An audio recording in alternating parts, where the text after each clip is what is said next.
Pothana Bhagavatam.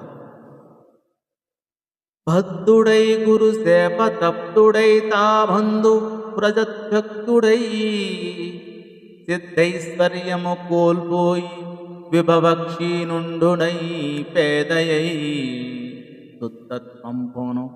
సుత్తత్వంభును సత్యముం కరుణయున్ సొంపేమియున్ దప్పడం బుద్ధుడై యజయాక్షామాయ గెలిచెం పుణ్యుండితడుందల్పుడే.